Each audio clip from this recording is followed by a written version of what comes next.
Now, desperate for food amid the looming famine, hundreds of Palestinians flocked to an aid distribution point only to be met with live fires by Israel troops. At least 104 people are said to have been killed in what has been described as a massacre, while the health ministry said around 760 people were wounded in the grisly incident. The incident caused the largest loss of civilian lives in weeks and was condemned by the Palestinian President Mohammed Abbas as an ugly massacre conducted by the Israeli occupation army on people who waited for aid trucks at the Nabulsi roundabout. The death toll from the nearby 5-month-old war has topped 30,000. Conflicting reports are surfacing on exactly who's responsible for the deaths. Israel has claimed that many of the dead were crushed by the truck drivers as they became overwhelmed by people trying to loot their supplies. So, of course, news coming in at this point of time. In fact, to give us more on this, my colleague Arzu Seth joins us on the broadcast. Arzu, what exactly has transpired? There are these statements that are being made that at least 104 people have been killed in what has been described as a massacre in a fire that took place. But meanwhile, there are other conflicting arguments that are being proposed, stating that the truck drivers became so overwhelmed by the loot that was taking place that they in fact crushed people. What exactly is taking place? What are we getting to learn at this point of time? At least, 112 Palestinians are said to have been killed and 760 injured trying to get desperately needed aid in Gaza. Crowds descended on a convoy of lorries on the coastal road southwest of Gaza City in the presence of Israeli tanks, and Israeli military say tanks fired warning shots but did not strike the convoy, and some Palestinian state troops fired directly at them. A Palestinian also witnessed told that most of those who died had been run over. A lorry driver tried to move forward, and Israeli aerial footage shows hundreds of people on and around lorries, while graphic videos posted online shows bodies loaded on a emptied aid lorries and the donkey cart. Giving the figures of 112 died and 760 injured, Gaza's Hamas-run health ministry accused Israel of the massacre. The UN Security Council has scheduled a closed-door emergency meeting to discuss the incident. Yes.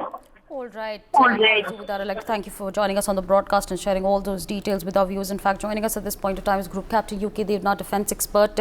Good morning, sir, and thank you so much for joining us on NewsX. Again, desperate for food amid the looming famine, hundreds of Palestinians flocked to an aid distribution point only.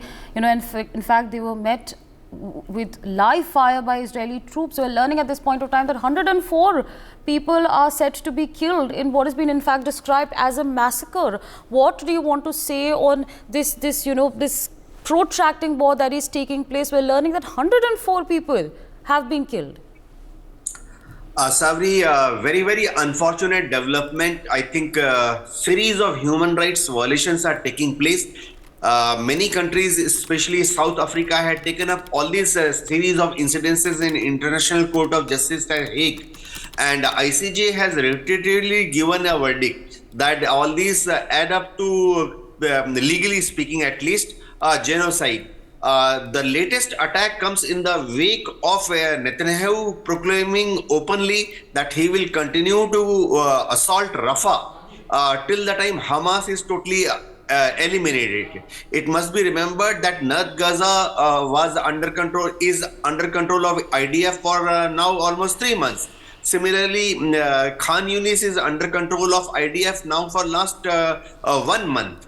Last version where Netanyahu and his Mossad and Shin Bet claim that even now 4 battalions of Hamas are actively fighting is Rafah. But the difficulty is Rafah is now a huge refugee colony.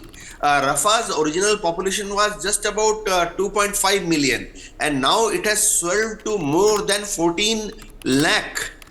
That means 10 to 12 lakh refugees have settled down in tent colonies in and around Rafah because they have nowhere to go.